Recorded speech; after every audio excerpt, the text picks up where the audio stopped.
Noise Pilot.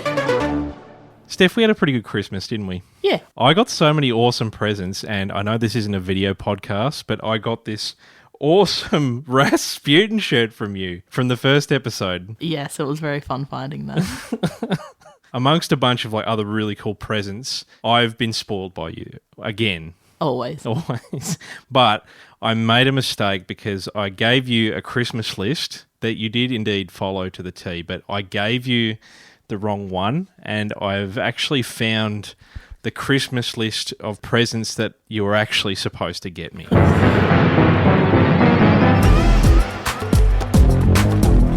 All right, we're on to episode 3 of Humidity with my lovely wife, Steph. Ooh, yeah. That was a very quiet applaud. That was from the crowd, from our 3 listeners. I have a Christmas list here, and it's basically all the weird presents that I've found that would be really cool to get and unwrap because, like, who doesn't want a weird present for Christmas? You actually didn't get me any weird presents this year. Disappointing. Well, maybe you might want to. I might be willing to share the presents that you will get me. Okay. So here's the first one. I'll start really easy. It's affordable. It's accessible. A copy of Harry Potter and the Philosopher's Stone, but it's the Scots version. Okay. So what this is, right, is you know how they basically print Harry Potter in a million different languages? There is a sort of Scottish dialect called Scots, obviously, and there's this company in Scotland called Itchy Coo, which is itchy cat. It's with a picture of a cow, so it's the Itchy Coo. Right. It's an Itchy Coo, Stephanie. Fantastic. Yep. And they publish a bunch of different books in Scots, and they are so awesome to read side by side to like the English version of the book. Obviously, it's great for the Scottish identity to have your dialect in book form and sort of getting a bit of an identity. I think even though the Scottish people do speak English, they do get a rough time of it. Like Alexis can't hear them or understand them. People say, oh, geez, you've got a stupid accent. They don't. They have a very cool accent. Yeah. And reading these books in Scots, I feel is the best way to do justice to putting on the Scottish accent because you're actually given the proper source material. So you sound more Scottish than if you don't use that. So I'm going to read you an excerpt. I've tried practicing. I think I've got it. See if you can understand what I'm on about, because I think it is decipherable. Harry's last month with the Dursleys was no fun. True, Dudley was no fond of Harry. He did not stay in the same room as him. Got me so far? Mm-hmm. Is it a good Scottish accent? I don't know. It's actually not too bad. Okay, good. Scottish people would probably disagree, but... Better than your Irish accent. But I am Irish. I should be able to do that. Anyway, that's the first bit. Okay, so... Well, Aunt Petunia and Uncle Vernon didn't shut Harry in his cupboard, make him do anything, or yell out at him. He did not speak to him at all, although this was better in many ways. It did get him doing after a while. This is my favourite bit. Harry stayed in his room with his new hoolet for company. He decided to call her Hedwig. Hedwig's a hoolet, by the way. A hoolet? Yeah, a wee hoolet. Mm-hmm. You got a wee hoolet for school, Stephanie. He decided to call her Hedwig, a name he found in the history of magic. His school books were gay interesting. It turns out gay, like G-E-Y, means very. Uh-huh. Yeah. His school books were gay interesting. He lay in his bed reading into the night, Hedwig swooping in and out of the open window as she pleased. Swoofing? It was lucky Auntie Petunia didn't come into Hoover anymore, because Hedwig kept bringing home dead mice every night before he got to bed, etc. Very good. Yeah, I want to be able to read the whole book and spend at least 5 days deciphering it. I'll probably need more. And then reading the whole thing. Actually, that will be my gift to you, is my audiobook reading of Harry Potter and the Philosopher's Stone. So you do get a present out of it. Perfect. I would love that. So there's the first one. The second present, far more difficult to obtain. I want the Blarney Stone. The Blarney Stone. Have you ever heard of the Blarney Stone? Is that the one that they kiss? Yes. So this is a place in Blarney Castle in Ireland, and it's basically a piece of the castle. So what tourists do is they line up and basically lay on their back and sort of pull their body over a gap or like a drop and lean their head and like kiss a rock. And that's supposed to give you the gift of the gab, apparently. That's what it gives you when you gab? kiss the Blarney Stone. I don't know, like a way with words, I suppose. So what I don't want to do is go through the hassle of queuing up. I just want you to obtain the Blarney Stone and put it in my office, and I can kiss it whenever I wish, and then also just have the gift of the gab perpetually. Can I just make one for you? But that wouldn't be real. Like, there wouldn't be the real Blarney Stone. You wouldn't know. I would, because it would have all these kiss marks on it, all the bits of lipstick you see. That's not true, actually. It turns out they do actually get antibacterial and clean it after every kiss, because there's also a rumour that the locals actually wee on it, but that has also been debunked. And also because they wipe it clean after every kiss, the wee would be gone hypothetically as well. So I get a wee-free Blarney Stone, I get the gift of the gab, and I get to know that my wife will go through endless perils and break many laws to get the presents that I wish. I just make one. You just make... Well, what would you make it out of? Stone. I mean, that's obvious. But how would you make it look as though it was real? What if I just get a stone from Blarney? That is, yeah, from Blarney Castle and just like pick up a rock from the side. I wonder if people do that already and are already aware of that loophole, and so there's no surrounding rocks anywhere near the castle. I'll make one. I'm very crafty, I know see. you're very crafty, but stonemasonry is very difficult. All right, so there's two of the gifts. The third one, you might find it easier to deceive me with this present than the Blarney Stone, because I think I would know. Okay. So, the third gift, I want a bottle of Pappy Von Winkle whiskey, unopened, authentic. Who? What? Hey, you want to hear about old Pappy, huh? Sorry. So Pappy Von Winkle is basically a whiskey distillery, and it's supposed to be the best possible whiskey you can ever buy. It's the highest possible quality. Getting a bottle and buying it directly is not that expensive, but they get snapped up insanely quickly, and the secondary market is just beyond bananas.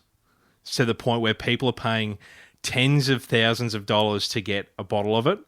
They're paying hundreds of dollars for an empty bottle that hasn't been rinsed. People are queuing up down the block and paying hundreds of dollars just for a sip of it if a bar gets it in. Like, the demand for the experience of drinking Pappy Von Winkle whiskey is just off its rocker, and people just are going crazy for it. It's 4.5 stars on Dan Murphy's, but it is also unavailable. Exactly, yeah. So you can't just go on Dan Murphy's. I do appreciate the hustle of trying to go and get me a bottle, but it is actually very difficult to do. And even more interesting is the fact that you don't necessarily know if you have a genuine bottle of Pappy, because there are so many counterfeiters out there that replicate all the little intricacies of the bottle, like the serial number or the seal or, you know, the label, all these different things. So people get duped with fake bottles of Pappy Von Winkle as well. So people are just very strange in regards to this whiskey, which I don't know if it would taste any better or worse because I'm not a whiskey connoisseur. But the experience of being handed and gifted a bottle of Pappy Von Winkle would be incredible. I found a review Yep. of it. 1 star. Terrible. Absolutely terrible bourbon for $3,500. I expect more from this level of bourbon. Terrible mixer. Tried it with cereal and it was disgusting. Never again. That's really good. I like that he paid $3,500 as well. From Dan Murphy's. Well, the review was on Dan Murphy's. Well, okay, so the review is on Dan Murphy's, but he probably has been duped into buying a $3,500 bottle from Marketplace. I wonder how often he mixes his bourbon with cereal. Well, more importantly, regardless of if it's cereal or anything that you're trying to mix with to be humorous, just imagine me getting a bottle of that and mixing it with Coke. I think that would be offensive enough. Delicious. But it would taste really good, probably. Yeah. But you're not even supposed to scull whiskey. You're supposed to just give it a wee little sip and you go, that's nice. You know when you're like 20 and someone says, hey, try this excellent whiskey, and you throw it back like a shot and everyone's like, no, don't do that. I've never done that. I've done that at a party once and I was like, oh, I'm supposed to enjoy this. But anyway, back to the topic at hand of Pappy, or Pappy, and back more importantly to your idea of deception. Easy. I mean, yes, but here's a more philosophical question. Would you rather the full bottle, the genuine fair dinkum bottle of Pappy, except it's not actually full of genuine Pappy whiskey?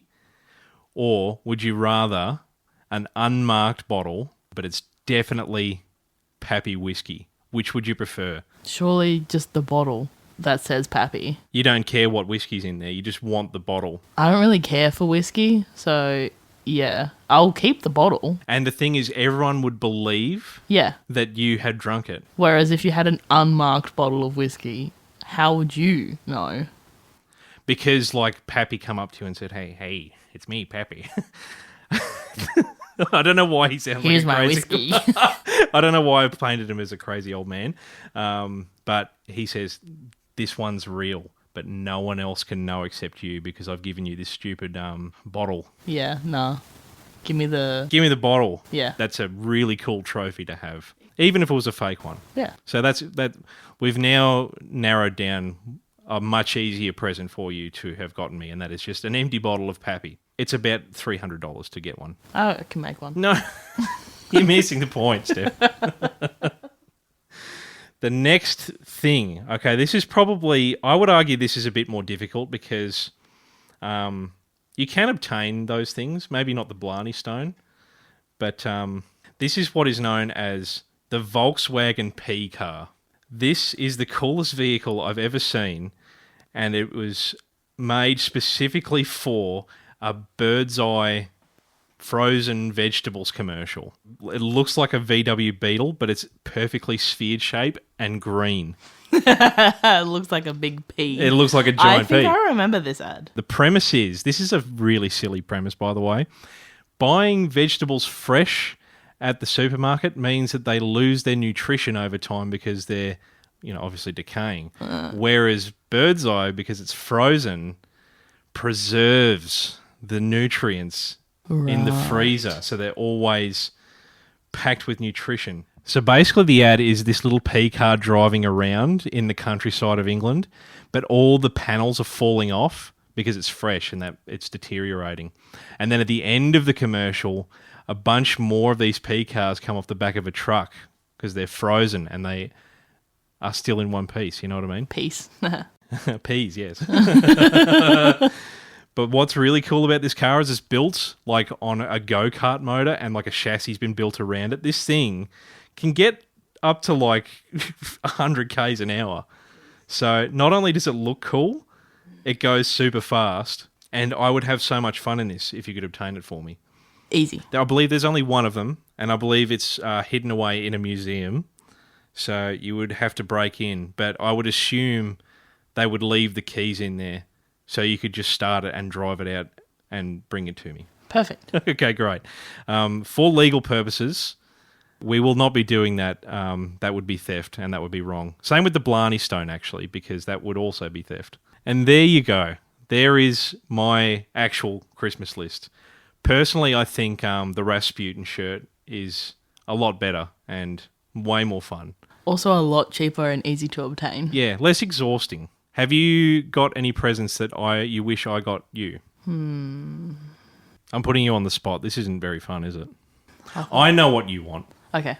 I don't know if it's odd, but it is something that you've always wanted, and it is the Harry Potter Uno cards. Oh, and not even the Harry Potter movie. It was the Harry Potter illustrated book version of Uno, 2001. Can I be honest and say that I think finding one of those is rarer than any of the things I put on my list? I found another one. Okay. A gift for me from you. Yeah. I want a dinosaur skeleton. And it has to go in the house. I'm okay with that. Do you know why I am okay with that being an acceptable odd present?